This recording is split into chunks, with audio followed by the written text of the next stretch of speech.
เลยบัดเดียวก็คือเว้าหั่นแหละถ้าทำใจบ่ได้แล้วก็เว้าหยังก็เฮาบ่ออกบ่ได้เนาะพ่อเนาะหาสาเหตุบ่เห็นเด้เหตุผลก็บ่มีหยังก็บ่พ้อเนาะจักเฮ็ดผิดหยังก็บ่ฮู้เลยทางพ่อจอยแม่นบ่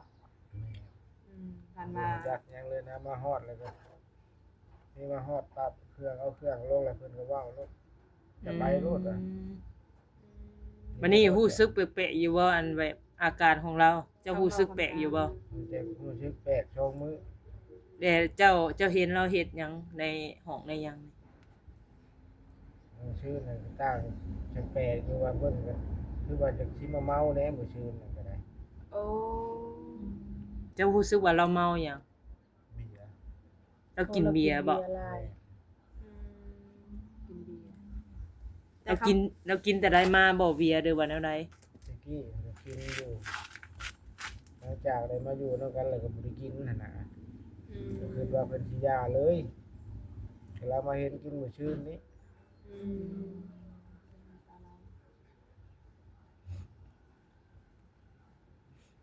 เดี๋ยวมื้อนี้ถ้าว่าเพิ่นบ่เอาแล้วก็เจ้าสิกลับพุ่นบ่เมื่อหาลูกแม่นบ่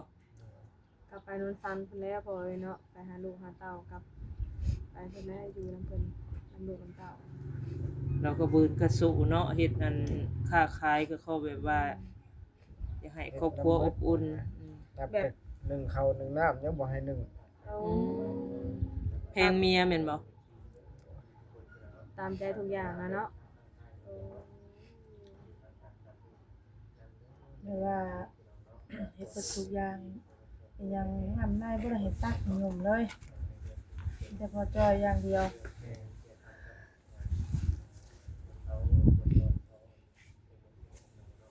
โอเคใช่ไหมมีแต่ว่าตั้งมุกตั้งใจให้ได้พอเฮ็ดได้มันเกิดเราบ่ได้เฮ็ดผิดหยังเนาะมันเป็นความตัดสินใจของเราเองว่าเราเลือกแบบนั้นก็ปล่อยเราไปเนาะถ้ายื้อไว้ก็คนที่ถูกใจน่ะคือเจ้าแม่นที่ยื้อไว้มันก็บ่มีความหมายค่ะว่าใจเราบ่ได้อยู่นำเจ้าก็ที่เขาเนี่ยคือเว้าเนี่ยก็มีแต่ว่าฟังเบิ่งอีกเทื่อนึงเนาะถ้าเรามาหรือว่าอาจจะเป็นช่วงที่เราเมาบ่ที่เราเว้าเนาะหรือว่าแนวใดไม่มาแล้วบ่แม่นบ่แม่นบ่แม่นบ่แม่นนะแม่นอยู่บางทีเราส่วงมาแล้วอาจสิเปลี่ยนใจก็มี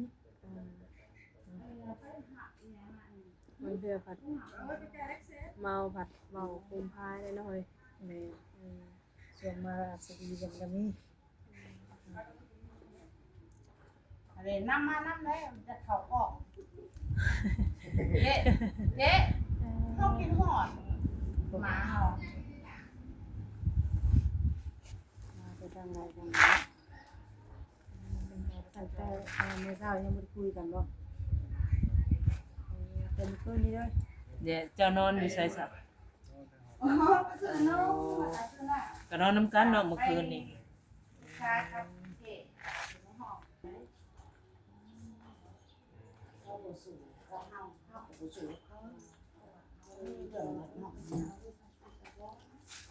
แบบนี้อย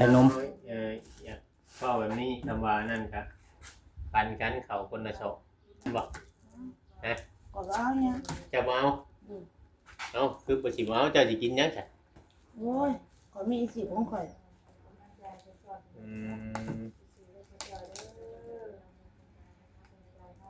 เจ้าจะให้เราเบิด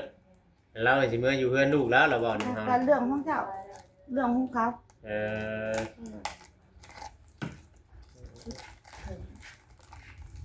เดี๋ยวแต่เนาะเราบ่เอาข้าวก็บ่เอาให้พ่อจ้อยเบิดก็บ่มีข้าวกินน่ะมีแต่ว่าไปตามนี่พี่น้องเนาะไปตามที่ว่าจุดประสงค์ของเพิ่นว่าเพิ่นจะทางหมดนี่บ่เอาหยังมีแต่ว่าพ่อจ้อยเราสิบ่อยู่นี่ก็หมดอยู่ไป2 เดือนนิดเมื่อกี้นี่จะไปเอิ้นเจ้มาว่าสิเคลียร์ว่าให้ไปสิอยู่นี่2 เดือนนี่บ่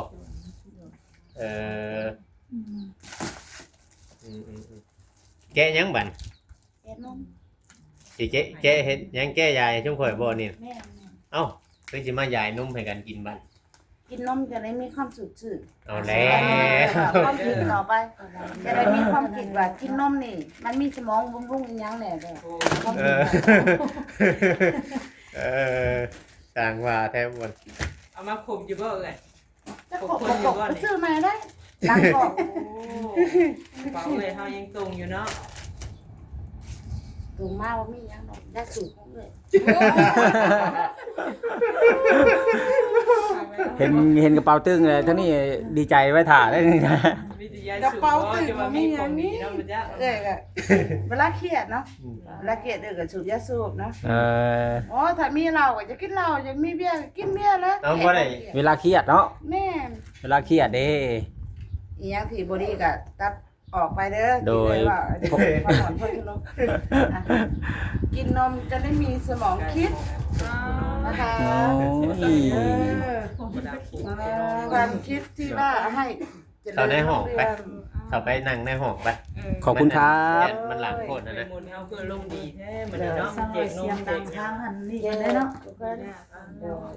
ดีหน้าดีหน้าสูตรงาดำพี่น้องเลย ใส่ยาลงไปคือว่าเก็บอันนี้ให้เบิ่งแกะออกมาอยู่คันเข้าใส่ก็ได้แต่เขา อยู่ เนี่ย ห้อง โอ้ยอย่ามาเอ้ยใส่ใจลงหั่นนะ ใส่ พูดอันนี้บ่ คันครูไปซื้อมา โอ้โห มันจะมีหยังครบสิคำเกียรติมีหยังที่บ่ถูกต้องก็ตัดออก โดย ก่อนหน้าจะปล่อยคลิปให้มันมีประโยชน์มีปัญญาบ่ยังสิ เลย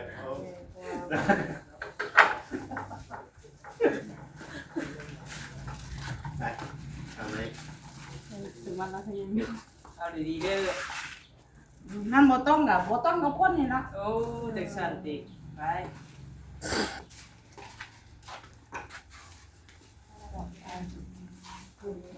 ขายเครื่องมันแม่นี่เนาะ น่าดอก ขายเครื่องซื้อเครื่องซอยแล้วบ่เบิดเมื่อวานนี่อิหยังอ่ะนะลุงตุงนั่งหลายอย่างเนาะบ่เบิดเนาะ พอที่เพิ่นขายบ่เบิด ว่าง่ายๆว่าผมมีกำไรเลยอยู่ว่านี่ บ่แบบว่ามันพอค่าไม่เนาะก็แบบนี้อ่ะ ไปเนี่ยไปนั่น ได้กำไรอยู่พอจอยว่าได้50,000ถามเราเมื่อวานนี่ได้บ่หลายแล้ววะ ได้50,000ก็ค่าน้ำมันยังบ่ครบของเดือนสิออกทุนให้ ออกทุนเท่าไหร่ใช้เอ้ยหมด จากที่ขายมื้อแรกเอื้อก็ลงทุนไป300,000และมื้อที่สองเอื้อก็จกทุนออกไปอีกแบบว่า เป็น400,000แต่ขายบ่ขาด จากนี้นี่แหละของจีน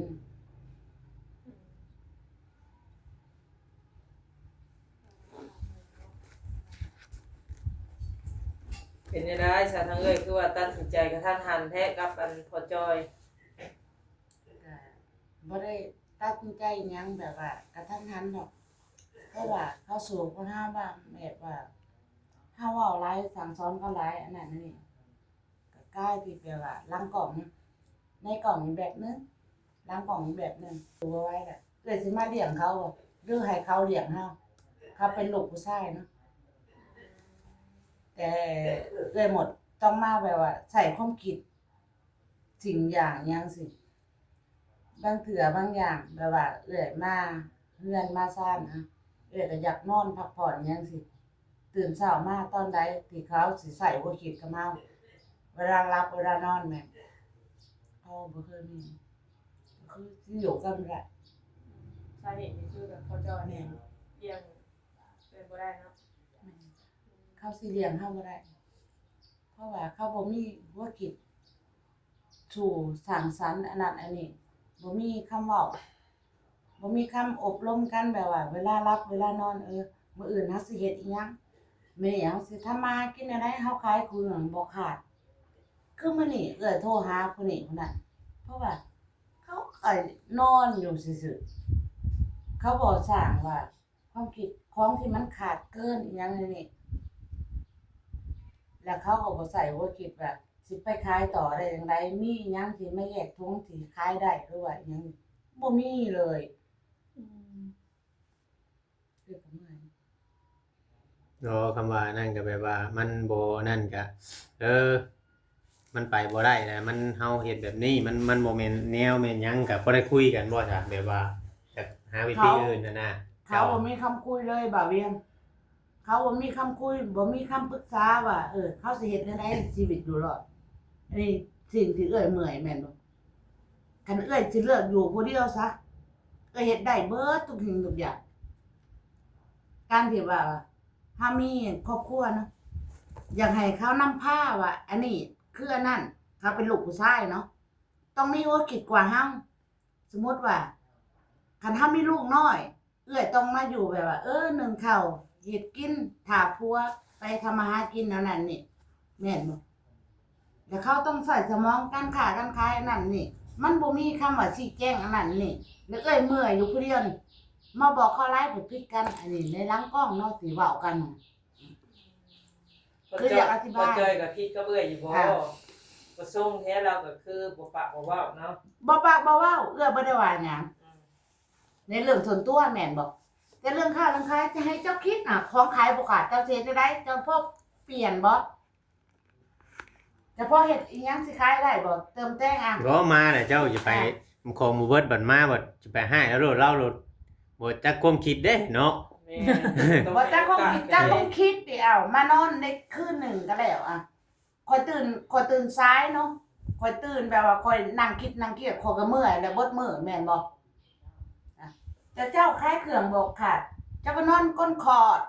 เจ้าบ่มีหัวคิดหัวสร้างเจ้าสิเปลี่ยนหยังบำรุงหยังแบบไปค้าขายอีกต่อไปบ่มีการศึกษากับลูกกับเมียได้สิให้ค่อยนี่โอ้สมองนี่ อันนี้ก็คือเหตุผลที่เพิ่นสิแยกทางกัน แม่น มันเลี้ยงเฮาบ่ได้แหละเจ้าเป็นผู้หญิงแม่นบ่ทั้งสามอ่ะคือเฮาว่าลังคิดแม่นบ่คันพวดเลี้ยงเจ้าบ่ได้เลี้ยงลูกบ่ได้ เว้าง่ายๆก็เข้าใจอยู่เนาะแต่ว่าผู้หญิงเฮาอยากเลือกทางนั้นแม่น แต่ บ่ อันนี้มาเข้ากล้องแล้วค่ะคำใดที่แบบว่าเอื้อยอธิบายแล้วก็ตัดออกเด้อตัดออกให้ผู้ใหญ่เพิ่นฟังให้เป็นเรื่องเป็นตอนเอาในนั้นแต่เฮามาเล่าเหตุผลให้ฟังนี่คือเอื้อยอยากอธิบายแม่นบ่อ่ะตัดออกสิ่งใดที่มันบ่ดีบ่งามที่เอื้อยว่าออกมาเอาที่มีเหตุมีผล โดย จะเป็นผู้หญิงเราทั้งสามนี่อ่ะจะมาถ่ายจังซี่มาถ่ายคลิปถ่ายทำอีหยังจังซี่ก็เจ้าหาเลี้ยงครอบครัวได้แม่นบ่แต่ทั้งผัวถ้าเป็นผู้ชายมันบ่มีรายได้รายจ่ายอันนั้นอันนี้บ่มีหัวคิดปัญญาเลยเจ้าสิเอาไปได้จังไดเจ้าสิเลี้ยงเขาบ่หรือเขาสิเลี้ยง เฮา เฮา สิเปรียบเทียบใช่กันเบิดกูคนมันบ่ได้เด้หมดเด้ช่างมันก็มีผู้รวยเบิดกูคนเด้เนาะ แม่นแต่ว่า มันก็มีผู้ทุกข์แม่ผู้รวยแน่นะ ก็เลือกทางไปแม่นบ่ก็เลือกทางไปว่าอยู่ผู้เดียวสู้ได้เฮ็ดหยังก็ได้ สามโมงแล้วยังหาเงินเลี้ยงผัวแล้วได้ อ่า เรามักผัวหรือว่าแล้วได้ผัวคอยให้ยอม คอยกันมาเห็นบอกกันได้อยู่กันมา คือทางเอื้อยนี่แบบว่าค้าขายบ่ได้เลี้ยงเราบ่ได้เดี๋ยวเราสิหาใหม่นะประมาณนี้สิอยู่นำเพื่อหยังแม่นบ่ แม่ ประมาณนี้ผม พอ คิด เป็น ว่า ไป เรา ห่างนั่งใหม่พอก็ชูตัวเองได้เลี้ยงทำปากเขาเองนี่บ่ต้องขอทานไผก็อยู่ได้ ก็ไงเรา แต่นี่ เก็บ เอื้อต้อง ใส่ มาแบบก็ต้องมาแบบว่าแนะนำอันนี้อันนั้นโอ้กะสมองเอื้อยเลี้ยงเขาบ่แม่นเขาเลี้ยงเอื้อยอันนี้ค่ะเขาบ่มีความคิดกะจบมันสู้ต่อบ่ได้เลยเอื้อยอยู่ผู้เดียวดีกว่าสิถูกสิยากอีหยังจังซี่ก็สิสู้ผู้เดียวต่อไป บ่สงสารนะบ่ ข้าพเจ้าสงสารมันบ่มีแล้ว โอ้ยเนาะ เมื่อยซอยเมื่อยบ่ อกหักแล้วทางพ่อจอยบัด อันนั้นจะเขาอันนั้นทางเขา ป๊อก แล้วมัน เลยเราหักเขิน เข้าไป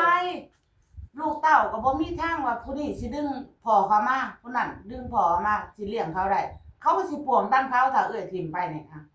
ไปปวง ก็พ่อจ้อย น่าสิปวงบ่ เพราะว่าลูกทางนี้ก็บ่เอาทางนั้นก็บ่เอาเลยบ่มีสมองหัวคิดทำมาหากินกันเด้ต่างคนก็ต่างไปต่างคนก็ต่างวิ่ง อ๋อ อันนี้ก็บ่คิดแล้ว มันบ่มีแล้วคือนางแต่กลับไปแบบว่าอยู่กับลูกกับผัว คือนางตุ๊กก็อยู่กับปู่กับหยังกับลูกกับผัว แล้วพอจ้อยไปอยู่โอ้ยเราอยู่บ่ได้เราก็สิป่วงบ้า อืม อืม คันเอ้ยดึง เอ้ยเป็นผู้ผิดแบบว่าบอกสั่งสอนอันนั้นอันนี้หายกันเนาะอันนี้นั่งคลิปแม่นบอกเจ้าบ่ฮู้นำพวกชุมเจ้าสิมาถ่ายแม่นข่อยมานั่งถ่ายท่านนั่งกระหมอบตอกขาอ่ะ อ่า แต่เรื่องที่เป็นมามันบ่แม่นซะแนวนี้ มัน น่ะ ตมาเป็นบ่ อ่ะ โอ้มันคนละแบบคนละมุมเนาะเฮาก็บ่ฮู้เอ้ย ถ้าเอ้ยมีผัวจังซี่เอ้ยขออยู่โดดเดี่ยวเดียวได้เอ้ยเลี้ยงไอ้ชีพของตัวเองได้บ่ให้ขาดเงินในกระทงอีหยังที่เฮาอันไปได้เฮาก็เฮ็ดแต่นี่มาเลี้ยงครอบครัวของเขานี่มันเป็นได้บ่ได้เมื่อยดึงเมื่อยเสอะเมื่อยแบบว่าทุกอย่าง สมองการทำมาหากินเป็นไปบ่ได้เลยนี่เมื่อยเสอะเมื่อยต้องเมื่อยถามไถ่แต่ละลูกแต่ละคนคอยดึงมาทุกสิ่งทุกอย่างคำใดที่ว่ามันบ่ถูกต้องก็ตัดคำออกไปเนาะแต่นี่เอื้อหมดอยากอธิบายเหตุผลขันอยากรู้ในหน้ากล้องอีกแบบนึ แน่ ง ใดมันก็นั่นแน่ใดเจ้าก็เลือกในทางเดินของเจ้าเวลาสิได้แยกทางกันน่ะก็มีแต่ว่ายาบ่เท่านั้นแหละเนาะเฮาก็บ่จักความสิเว้าได้ตัวนี้ก็ อันนี้ขึ้นอยู่กับใจ เมื่ เอ้ อย ขึ้นอยู่กับใจเจ้า ใคร ได้ สิมาบังคับใจข่อยนี่บ่ได้ บ่มีใครบังคับ คือทุกข่อยนี่สิบังคับว่าบ่ให้เจ้าเลิกกันได้ให้ฮักให้แพงกันมันก็เป็นไปบ่ได้มันบ่แม่นเอ้อน้องเจ้าอีก หนึ่งมาก็ เจ้าเป็นผู้มาถ่ายทำเนี่ยเนาะแต่ละคนก็มาถ่ายทำข่อย แต่ว่าเบื้องหลังนี่เจ้าก็บ่ฮู้นำเจ้าสิมาบังคับข่อยได้จังได๋ แม่น ในเมืองเงินก้อนใหญ่ก็บ่มีอิหยังให้เอื้อยนั่นล่ะนี่เจ้ามาถ่ายข่อยก็เสียเวลาเนาะแต่ละมื้อแต่ละวันก็ได้หลายอยู่เด้อันค่าถ่ายคลิป ได้ไล่มาหมดสิชี้แจงจากที่ลงทุนมาเนาะค่าห้องก็มีสมองคิดเสาไว้ตอนต่อไปค่าขาย แต่ว่าคนที่อยู่ร่วมกันนี่มันคิดบ่ได้นะ มันบอกง่ายว่าเจ้าโทษพอจอยว่าเราบ่คิดหยังซอย แม่น เราในมุมมองนะตอนนี้นะสิ อันแหละ พอจอย คือว่าจะว่าสิไปโทษว่ายูทูบเบอร์มาถ่ายแต่บ่ได้หยังจะไล่มาหลายอยู่ได้ไปหมดเลย ได้หลาย เงินนี่ผู้ใหญ่เพิ่นช่วยมานี่ ช่วยมากแล้วก็ลงทุนขายไปเลยผ่านลังคลิปเห็นหมอมาคิดมาอ่านแม่นบอก การช่วยเหลือได้เนาะว่าแน่ แต่ว่าเงินติดต่อตอนนี้ค่ะก็ไปซื้อนมซื้อหยังมีเงิน100,000ก็เบิดไปแล้วซื้อยาสูบเพราะสิสูบนี่เครียดสูบ โอ้เครียดแล้วก็สู้ เอานมก็ป้าไว้กินคำว่านั่นก็ยังตั้งไว้อยู่ยังบ่มีใครกิน แจกแล้วก็บ่เอาคืน เนาะ แจกแล้วผู้ใดกินก็มีโชคมีดวงไปแบบว่าแจกแล้วสิมาเอาคืนมันก็เป็นได้บ่ได้หน้ากล่องแบบหนึ่งหลังกล่องอีกแนวหนึ่งมันก็บ่แม่นแนวแจกแล้วก็พอได้สิว่าแจก โอ้ ทำสิ่งที่เป็นอยู่เป็นกินทำนี่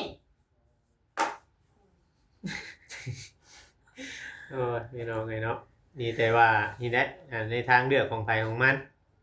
พอจอยแล้วก็ให้เราไปอยู่เพื่อนลูกเราสิป่วงไงไรก็แล้วแต่เราแล้วบัด สุดแล้วแต่เราแล้ว ยอมแหละเนาะไผสินะ คันว่าเพิ่นอยู่สิไปคันว่าเพิ่นไปสิอยู่พอเสาค่าห้องไว้เด้ค่าห้องอยู่ได้2เดือน เราบ่อยู่ขอคุยกับเราแหละเราบ่อยู่นี่นะ เราอยู่แล้วก็สิป่วงลูกก็เลี้ยงเราบ่ได้ จังหวะจักป่วงกับป่วง ถ้า ตัว เรา นั้น สิ เฮายัง ก บ่ ล่าวขึ้นลงเมาให้เราคิดมีปัญญาแบบว่ามาเลี้ยงคอยได้ถ้าเลี้ยงคอยบ่ได้คอยอยู่เป็นแม่ห้างนั่งมานี่คอยหากินอาชีพของเองได้บ่ต้องการคำผู้ใดว่าช่วยเหลือมาอีหยังสิ บ่เอาแล้วบัดนี้คนช่วยบ่เอาแล้วเนาะ ก็คือว่าบ่แม่นว่าคันช่วยเหลือมาคันว่าหมดนี่จากเป็นแม่ห้างนั่งไม้มาแล้ว เลย สิสร้างอาชีพของตัวเองเนาะ อืม นั่งขายของขายเครื่องนี่นั่งขายได้คันเลี้ยงอาชีพของตัวเองบ่ต้องมาคิดอันนั้นอันนี้ พอปากเรา เฉพาะปากเฮา5,000 10,000ก็กินทุนได้แหละกินนั่นกำไรได้แหละก็อยู่ได้ก็อยู่รอดมันนั่งมีผู้หนึ่งสงสารซอยซื้ออันนั้นอันนี้แล้วเป็นนางแบบว่านั่งเถื่อก็หิวเนาะเนี่ยหน้าห้องผักห้องพิงมีคนรู้จักแล้วใส่สมองแนวนี้คันว่าผัวมันบ่ซอยคันอยู่เป็นไม่ห้างนั่งหมายแม่นบ่หากินเลี้ยงอาชีพตัวเองได้ ที่ออกคลิปออกกล้อง พ่ออยากดึงเพิ่นขึ้นมาแม่นบ่หลายคนก็หลายเว้าตั้งแต่ไปอยู่กับพ่อจอยตั้งแต่เรื่องอดีตที่ผ่านมาแม่นบ่ตั้งแต่เรื่องอดีตที่ผ่านมาเขาเว้าหลายคนเนาะตำหนิอันนั้นอันนี้แล้วเอ้ยที่เป็นคนที่แบบว่าเข้ามาหาเพิ่น